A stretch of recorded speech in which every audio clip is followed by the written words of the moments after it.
आप सोचिए तरक्की किसने की, हमने कितनी तरक्की की 33%, उन्होंने कितनी तरक्की की, डबल क्या ऑलमोस्ट 3 टाइम्स होने पे आया है, जिसको कहते हैं कि 280%। इसे कहते हैं तरक्की। मोदी जी को शेख हसीना से सीखना चाहिए।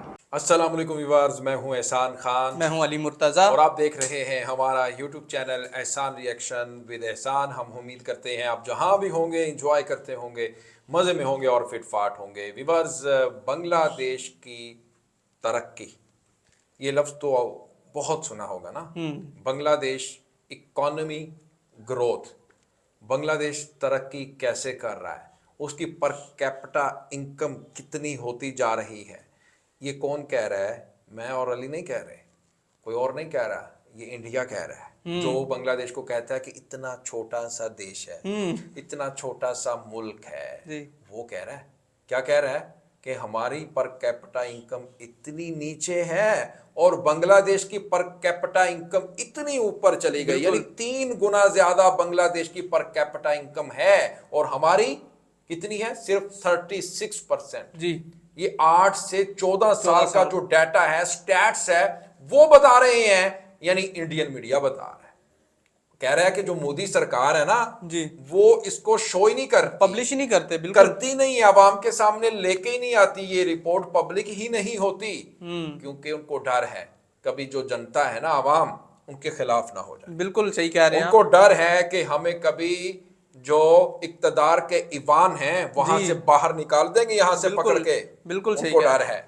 यही वजह है कि जो बांग्लादेश की जो हुकूमत है वो अपने स्टैट्स डाटा शो भी करती है, पब्लिश भी करती है, हर जगह वो लोगों को दिखाती भी है, चाहे वो नेगेटिव हो चाहे वो पॉजिटिव हो, और मोस्टली होता है कि पॉजिटिव ही होते हैं। और देखें जो बांग्लादेश है उनकी जो पर कैपिटा इनकम है वो 280%, मतलब देखें 3 गुना ज्यादा बढ़ गई है इंडिया से, मतलब इंडिया से। और इंडिया अभी तो ये प्रॉपर शो नहीं करवा रहा, मोदी सरकार ये करता यही है जी। वीडियो देख लेते हैं व्यूअर्स, फिर इसके ऊपर हम डिटेल से बात करने चाह रहे हैं। बहुत ही अहम वीडियो है, किस तरह से इंडियन मीडिया कंपेयर कर रहा है, बता रहा है कि देखें यार, जो मोदी है ना उसको शेख हसीना से कुछ सबक सीख लेना चाहिए।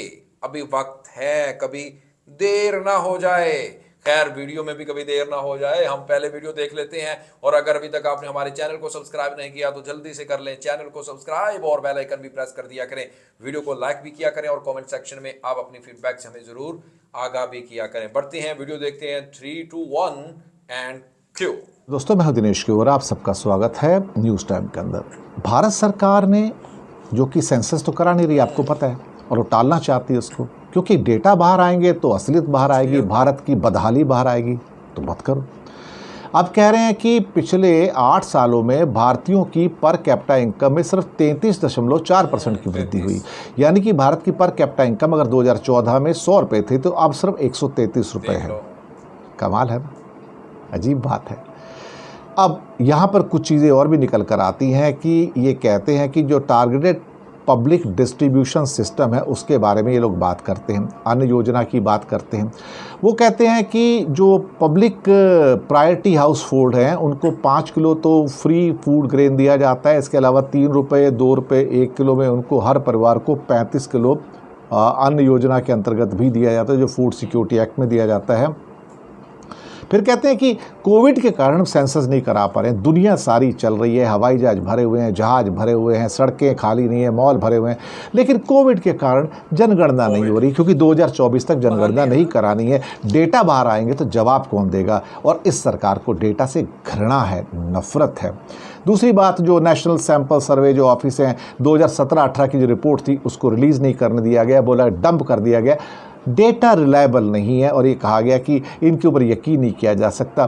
दरअसल डेटा को दबाने में सरकार सबसे आगे रहती है। और फिर अभी जुलाई 2022 में नया ये सर्वे, सैंपल सर्वे स्टार्ट हुआ है, नेशनल सैंपल सर्वे, जो कि जून 2023 तक समाप्त हो जाएगा और उसको फिर 6 महीना उसको पब्लिकेशन में लगेगा, तो चुनाव से पहले वो आएगा।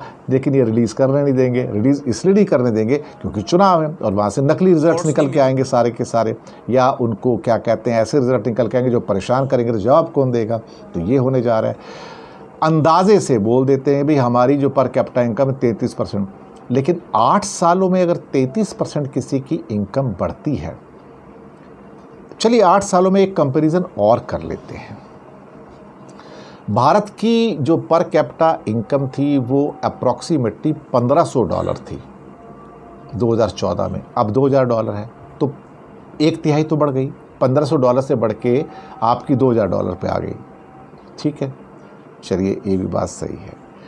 अब एक तरक्की किसको कहते हैं? तरक्की से कहते हैं कि भारत की अगर $1500 की इनकम थी तो जो बांग्लादेश की इनकम भारत से 2 तिहाई थी 2014 में, करीब करीब $1000। 2022 के अंदर जहां भारत की पर कैपिटा इनकम $2000 है, बांग्लादेश की इनकम जो उस समय $1000 थी, $1000 से डबल से भी ज़्यादा बढ़कर $2800 हो गई, $2800 हो गई। आप सोचिए तरक्की किसने की? हमने कितनी तरक्की की? 33%। उन्होंने कितनी तरक्की की? डबल क्या, ऑलमोस्ट 3 टाइम्स होने पे आया है, जिसको कहते हैं कि 280%। इसे कहते हैं तरक्की।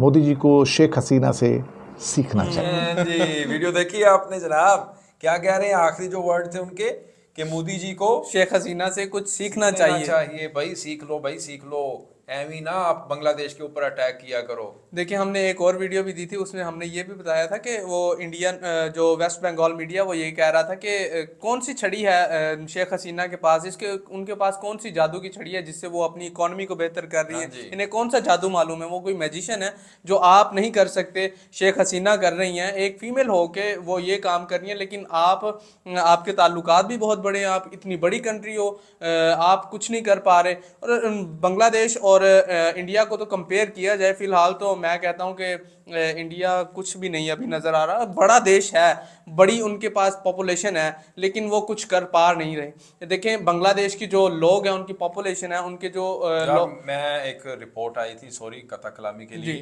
कि जो इंडियन है ना वो बांग्लादेश में आना चाहते हैं। जी बिल्कुल सही, वहां पर आके जॉब्स करना चाहते हैं। और जो वेस्ट बंगाल के जो लोग हैं ना, और त्रिपुरा, असम जो स्टेट्स हैं साथ साथ मिलती हैं बांग्लादेश के बॉर्डर के साथ साथ, वो लोग बांग्लादेश में रहना चाहते हैं जी, क्योंकि वहां पर उनको वो तमाम फैसिलिटीज नहीं मिलती जो भी नहीं है ना, जो मिलनी चाहिए।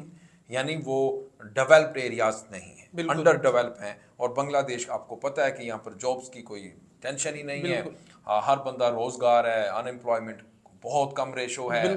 उसी के साथ अगर कंपैरिजन करें, यानी बॉर्डर के दूसरी साइड पर अगर बात करें, वेस्ट बंगाल जो बंगाली बोलने वाले लोग हैं जी, वो उनके पास जॉब्स नहीं है। बिल्कुल, देखिए एक और भी चीज़ है कि जो बांग्लादेश के लोग हैं वो बहुत ज़्यादा मेहनती भी हैं, ये भी आपको मानना पड़ेगा। बांग्लादेश की इकॉनमी अच्छी है, इनके पास जॉब्स हैं, टेक्सटाइल हैं, इसके पास फार्मास्यूटिकल है, लेकिन इनकी मेहनत को हम वो अंडर एस्टिमेट नहीं कर सकते। इनकी मेहनत भी बहुत ज़्यादा है अपने आप को ग्रो करने में, अपनी इकॉनमी को ग्रो करने में, अपनी कंट्री को ग्रो। बिल्कुल आप ठीक कह रहे हैं, मेरे ख्याल में इजाजत लेनी चाहिए। व्यूअर्स, ये वीडियो आपको कैसी लगी, इसके बारे में आपने फीडबैक जरूर देना है। अगर वीडियो अच्छी लगी हो तो चैनल को कर लें जल्दी से सब्सक्राइब और बेल आइकन भी प्रेस कर दिया करें। मिलते हैं नेक्स्ट वीडियो में, तब तक के लिए अल्लाह हाफिज।